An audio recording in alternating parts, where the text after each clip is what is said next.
La campagna vendemmiale si conclude con la raccolta delle uve rosse e noi siamo venuti a Castelvetro, in territorio modenese, zona dell'Ambrusco-Rasparossa, famoso per questo vitigno. Parliamo di vendemmia, ma parliamo anche di tecnologia applicata alla vendemmia, perché in questo settore negli ultimi anni ci sono stati sviluppi importantissimi, quindi tutta la tecnologia 4.0. Ne parliamo con Luca Vallone, direttore di Apima di Modena, un'attività che i contoterzisti svolgono da tempo.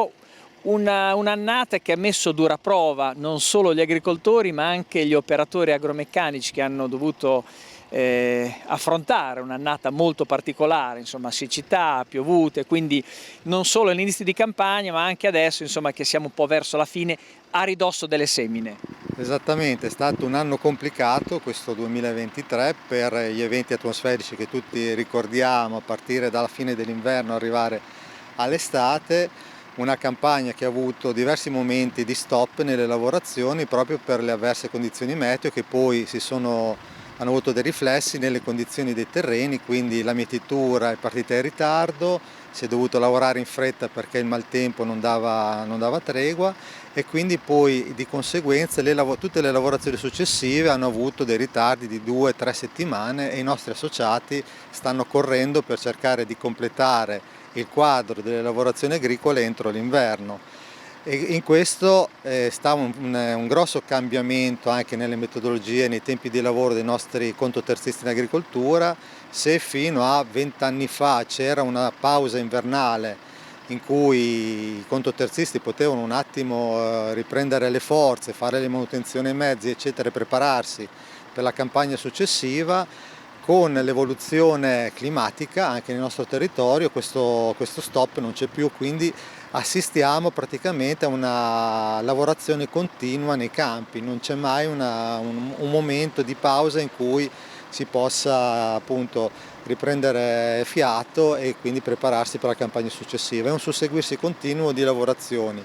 Questo è anche consentito, come accennavi tu, dall'evoluzione tecnica e tecnologica degli strumenti, quindi a partire dalla mappatura dei terreni alle macchine, alle attrezzature in grado di fare lavorazioni anche in condizioni non sempre ideali. Ecco, questo portano a un continuo processo lavorativo dei nostri associati. Non c'è tregua per gli agromeccanici, anche per loro, una tecnologia che consente una vendemmia meccanica anche in territori collinari come questi di Castelvetro, quindi c'è un'area dove la raccolta manuale viene associata anche a quella meccanica, e a maggior ragione c'è bisogno in questo caso di una tecnologia particolare, perché le pendenze sono anche pericolose, quindi gli operatori devono essere molto attenti e soprattutto avvalersi di una tecnologia importante. Sì, qua vediamo una lavorazione che sta eseguendo il nostro associato Leonelli, che è uno tra i nostri associati più importanti innovatori per quel che riguarda le lavorazioni nella vendemmia, e queste innovazioni partono già dalla realizzazione dei nuovi vigneti che vengono messi a dimora proprio in funzione delle future lavorazioni meccanizzate. E sì, adesso vediamo noi una vendemmiatrice trainata, l'innovazione sta andando sempre più verso le vendemmiatrici che si muovono autonomamente, quindi senza bisogno di avere un trattore che le traina, e questa è la direzione verso cui tanti nostri contoterzisti che fanno vendemmia si stanno indirizzando. Addirittura i nostri contoterzisti sono al fianco dei produttori di queste macchine semoventi per condividerne lo sviluppo, in particolare per queste zone collinari in cui, come dicevi, le pendenze sono importanti, anche sviluppare quelle macchine in grado di garantire una buona raccolta con delle pendenze, e sempre avendo come obiettivo la sicurezza degli operatori, perché dobbiamo sempre ricordare che i nostri sono operatori che mettono in campo tanto personale, quindi la sicurezza sul posto di lavoro rimane sempre uno degli obiettivi principali dei nostri associati. Ecco, nella progettazione e nella messa a punto di queste macchine è importante sottolineare la professionalità e il suggerimento di chi tutti i giorni ha a che fare con queste macchine, per cui anche gli ingegneri dopo hanno bisogno di questo supporto, di chi poi opera sul campo, che è fondamentale. Esatto, se mi consenti faccio un piccolo richiamo a quanto è accaduto alla nostra manifestazione dello scorso 22 luglio, Modena in Campo, in cui è intervenuto un produttore olandese che fa queste balle per la bioedilizia.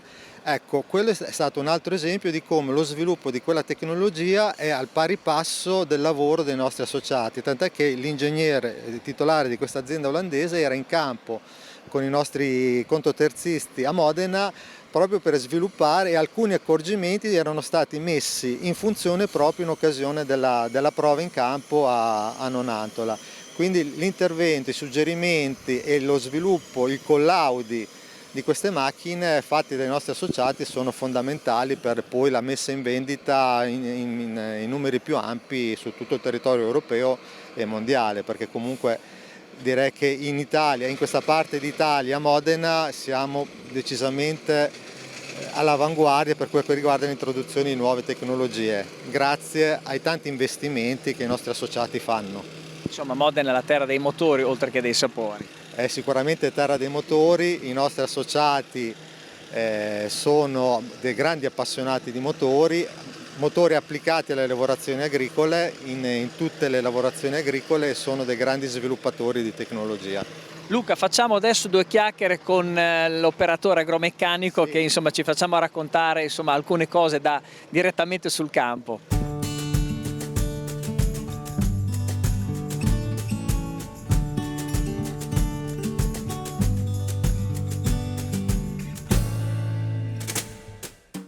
Lui è Fausto Leonelli, operatore agromeccanico. Buongiorno Fausto, buongiorno. Uno dei primi, diciamo, operatori agromeccanici che hanno fatto vendemmie meccaniche in un territorio come questo collinare? Sì, 2007. È stato un precursore. 2007, è stata una partenza brillante perché erano già quasi tutti pronti con gli impianti anche.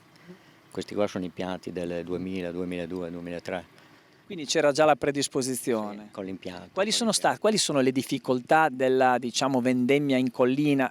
C'è ovviamente la pendenza, è uno degli aspetti principali. Un problema è vendemmiare bene in collina, pulire bene, perché la macchina non è mai in condizioni perfette come può essere in piano. E poi è la sicurezza. Con una macchina del genere hai una sicurezza maggiore. Poi altre cose, il problema è che so che ti venga una piovuta. Occorre comunque un cingolo. Si può fare anche col gommato, ma è molto ma molto meno sicuro. È più rischioso il ribaltamento della macchina, è più rischioso anche per l'operatore, perché con un gommato non è così semplice. Leonelli, parlavamo con il direttore di Apima che la tecnologia ha fatto passi avanti, insomma, e quindi anche voi, anche qua con questa macchina. Sì. E voi, diciamo, operatori, siete anche coloro che danno dei suggerimenti poi agli ingegneri che devono mettere a punto queste macchine, questi mezzi che insomma operano quotidianamente. Qual è l'impulso e il valore aggiunto che ha dato la tecnologia 4.0 a voi agromeccanici? La tecnologia ha fatto un altro salto avanti, perché ti dà modo di controllare più gli errori, che umanamente certe cose non le vedi, perché i miglioramenti, come dico io, sono sempre più piccoli. Una volta si passava da uno strumento da poco e passavi uno strumento maggiore, cioè vedevi una grossa differenza da una macchina all'altra. Adesso le differenze sono piccolissime, i miglioramenti sono molto piccoli e con più piccoli sono, anche umanamente delle volte non le vedi. Con la 4.0 riesci, mica sempre, ma delle volte a trovare la differenza che non avresti trovato. Non l'avresti trovato umanamente proprio senza una tecnologia così. Quindi è una progressione continua, quindi anche voi dovete sempre essere aggiornati. Lo vedi con questa macchina qua, che è una macchina nuova di quest'anno, quindi e fa la differenza. Una macchina di questo tipo in un'ora quanti ettari riesce a fare, quanti mila metri, in queste condizioni? In queste condizioni per fare un ettaro ci vuole circa 2 ore e mezza, 2 ore e mezzo circa, 2 ore e mezzo, 3, dipende dal prodotto che c'è. Cose impensabili anni addietro quando si faceva a mano. Ci voleva 50 persone come minimo, adesso non ci ho mai fatto i conti, ma so che le prime volte nel 2007 facevamo quei conti lì, ma consideravamo 40-50 persone Quindi rapidità, di fianco. rapidità, e quindi vuol dire anche a volte quando la stagione non è proprio perfetta, vuol dire vendemmiare in fretta. Vendemmiare in fretta è quando è pronta, perché prima in un'azienda cominciavi, ci volevano 30 giorni, 40 giorni in un'azienda media a vendemmiare, e quindi cominciavi che era indietro l'uva e arrivavi che era troppo avanti. Adesso se vuoi la puoi vendemmiare quando è il momento, la puoi gestire, come noi gestiamo molto in cantina. Se andiamo prima di vendemmiare a macchina nel 2006, in cantina avevamo dei picchi di vendemmia altissimi, con la differenza che non era vendemmiata al momento giusto. Insomma, c'è una grande differenza. Però bisogna vendemmiare poi bene, perché Certo. la macchina fa la differenza, se non la gestisci mica bene si vendemmia anche male. Ecco, e poi insomma l'aspetto umano c'è sempre, perché chi governa il mezzo e poi deve conoscere bene tutti i dettagli. Sì. Grazie Leonelli, noi continuiamo a parlare di Lambrusco perché ci occuperemo, vediamo un po' com'è andata l'annata del Lambrusco non solo nel territorio diciamo modenese ma anche quello reggiano, e ne parliamo con chi ha il polso della situazione.